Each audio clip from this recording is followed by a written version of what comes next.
Hello, this is the Chris1995, and today I'll be showing you how to make an automatic sugarcane harvester. So first, what you'll need is a base, which you can see right here that you need a base for a 2-wide flow of water. So underneath the water, I have ice, which I know it's hard to come by in the actual game. So if you don't have a mod such as too many items, or if you have 1.8 and you can use creative mode to get ice. But if you can't get ice, then you could just use stone or any other material. The reason I use ice is because when a end title of sugarcane pops off and hits the water, it's going to go faster than it normally would on a regular surface water flow because the ice is slippery. So you need 2 buckets just placed right here, 2 source blocks of water right there. That's going to flow down the 8 blocks. Since the water can only flow 8 blocks, it'll end right here. And you're going to put another source block right there. You're going to put another source block right there and then make it flow this direction, and it's going to flow into a collection bin right here. So you can make the collection bin as far as you need to. You can go way over there if you needed to. But right now I just put it right there.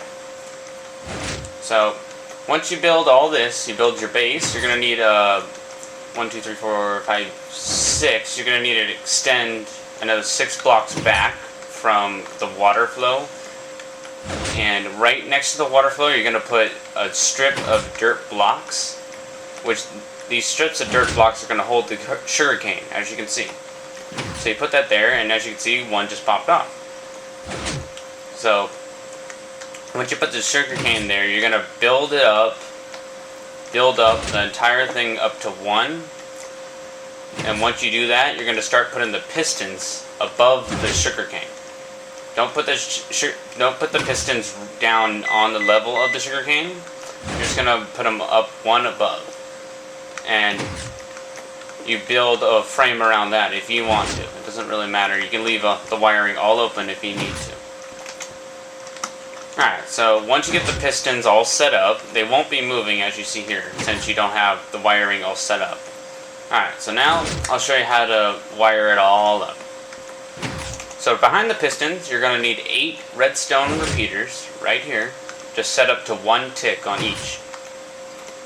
And then you're going to put a line of 8 long line of redstone right behind those repeaters, and you're just going to leave it like that. So then you're going to come over here, and you're going to want to build another base.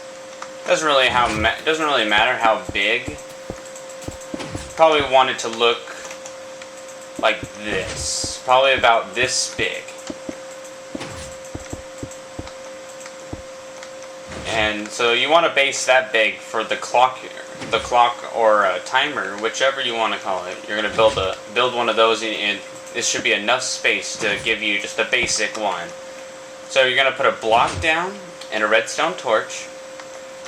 And once you do that, you're going to put a repeater just like this. And you can do it either way. You can have it going this way from the torch or this way from the torch. Doesn't really matter. As long as it's either on this side of the torch or that side. Alright, so then you put the repeater down and you bring it all the way to the fullest tick. So see how when I put it down, I bring it all the way back? That's how you're going to do that.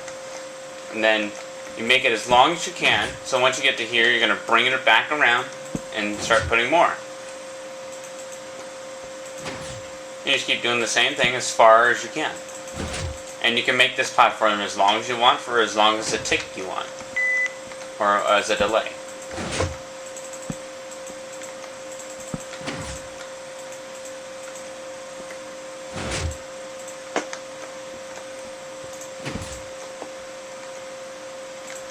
Alright, so another thing, you do not want the redstones from each side to cross at all. You do not want them to connect at all. So remember that. So then once you do that, you're going to bring your wire around. Make sure it does not touch that. So you want to bring it around like this. Bring it all the way around to right here.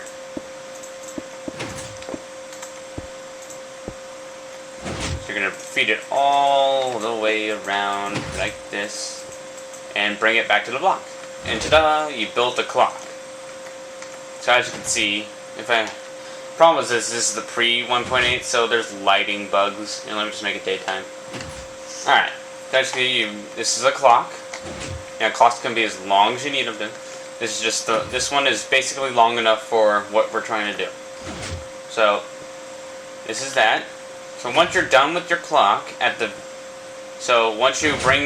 once you finish your clock right at the very last repeater, you can during this feeding wire, see this feeding wire right here that brings it back around, at any point on that you can branch it off.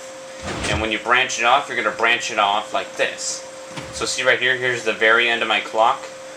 Right here's the branch wire, and I broke it off right here from the branch wire, and it goes this way. And I put a repeater here just in case if it wasn't long enough, since redstone can only travel 15 blocks before it loses charge. Then I brought it up and connected it to the line of redstone we made earlier for the pistons. And that basically starts the whole process. So your clock ticks through, as you can see. See, there's where the clock starts, zigzags through there, and comes back around. And when it comes back around, it turns off this torch. And then when that torch turns off, that turns off everything in front of it, which comes back around and just starts the whole process again.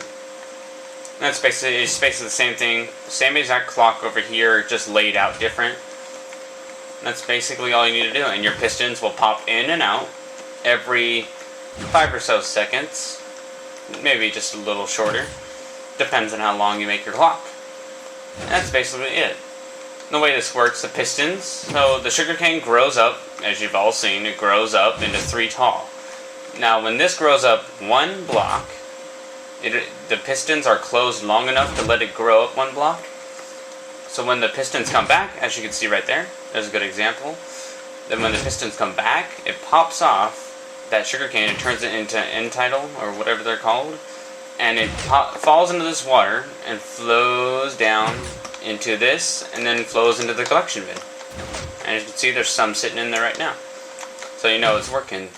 Now there is one bug with this, is that this right here, sometimes they don't make it into the water, which is pretty much a problem, and it's really hard to figure out how to do it. I've been trying to figure out how to make it stop that, but it's just almost impossible. And that's pretty much it. And if you were to build this on a server, you have to be careful. It can lag out the server. If you have a really good server, then you should be fine, but if it's just like one that has a lot of lag, then it'll lag out a lot with the redstone and pistons. Alright, so that's basically it for making an automatic sugarcane farm. This has been the Kriz1995, and I hope you found this tutorial helpful.